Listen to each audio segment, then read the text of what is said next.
One woman got pregnant after drinking a detox tea, and she didn't realize that even if she's taking birth control pills, this detox tea is so powerful in flushing out her digestive system that it essentially made her birth control pills ineffective. Now, the woman in question here is Naomi Salt. There she is, very beautiful woman. And she was taking teatox after Christmas. She's now 6 months pregnant. She realized that her pregnancy was due to her teatox intake, and so she wanted to figure out what was going on. She went to the website for the product, and she found that under frequently asked questions, there was a portion that indicated that taking this tea, referred to as boo tea, which is very clever, flushes out the digestive system with a laxative effect. The laxative can affect the pill if taken 4 hours after or 4 hours prior to the laxative effect. So basically it flushes out the birth control pill, and that makes it ineffective. So the program involves drinking an herbal tea every morning with a separate infusion every other evening for 14 to 28 days. I'm going to tell you guys something. I know that it's disastrous because she got pregnant, but this story just tells me that the product actually works. And so now I'm thinking about buying it. Hannah, make your point.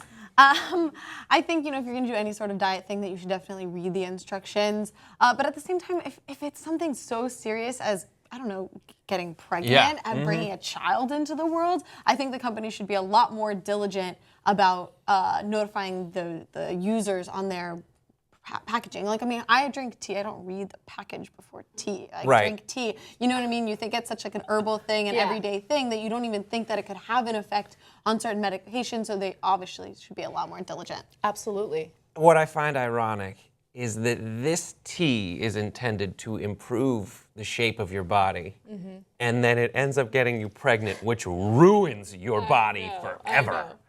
Secondly, she looked it up on the frequently asked questions page. And that's clearly a problem that's happened. And I hope the question that prompts the answer is just, what the fuck?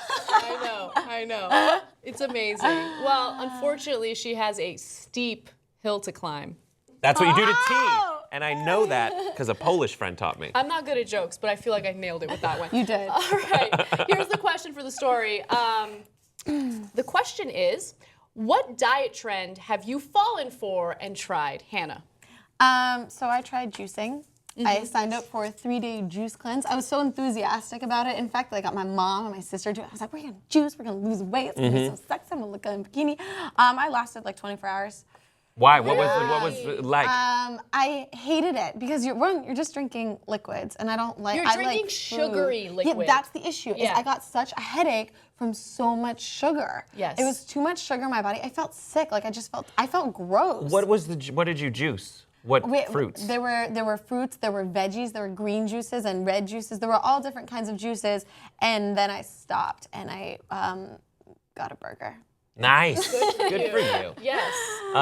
I tried paleo for a similar amount of time. Yes, preach. But preach. I've tried both. Paleo was my least favorite. Go ahead. What's this? The juicing and paleo? Yeah, juicing made me feel sick as well. After doing it the first day, that night I was like shivering in bed. It was hot. It was hot outside. It was summertime.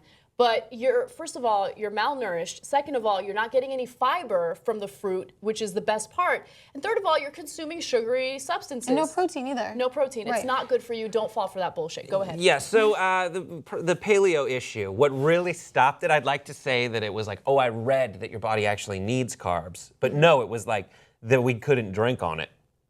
Oh. You can't drink alcohol. You can drink, I think, certain versions of tequila or something like that. Stupid. That's where you realize it's terrible. Also, it ruins your life. A friend of mine was on paleo. We went to Disneyland, and they wouldn't let her bring her little cooler in, so we had to leave the park and go to that shitty little picnic area by the tram. Man. It was terrible. It ruins Disneyland.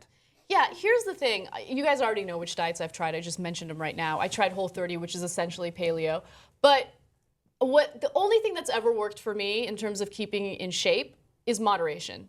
You can have whatever you want, just don't binge. Don't eat all the chocolate and don't eat all the cake and ice cream and whatever. Balance your diet, okay? Eat healthy and then allow yourself to have a little treat. There's nothing wrong with that. And it's all about calories in, calories out. Yes, it's important to have good substantive calories, but at the end of the day, it's all about making sure you're active and for the most part, you're eating healthy. One diet I have been able to stick to is the all the chocolate diet. So when I tried all the chocolate, I can do that. That's the easiest to stick to. There's something called intuitive eating. So you basically, like, whatever you feel like you're craving, you go for it. So if you really, really need that chocolate, but if you start to adopt like a more healthy diet, you'll actually start craving those healthy You're foods. so right. And then you'll feel sick when you eat the shitty stuff and you won't want to do it anymore. That's very true. How about the eat and wait a minute diet? That's what I need to do. The eat, because your body will just eat for 20 minutes. And if you're shoving food in your face, Yeah. you will eat all the food. It takes a while for your body to respond to the food you're eating. So Yeah. it might take you a while to feel full. And in the meantime, if you're not patient enough, you're stuffing your face when you don't really need to. All right, guys, comment in the section below and tell me if you've ever fallen victim to some of these diet fads. I love hearing your stories. We do read your comments and we do respond to some of them. So share your stories below and we'll see you soon.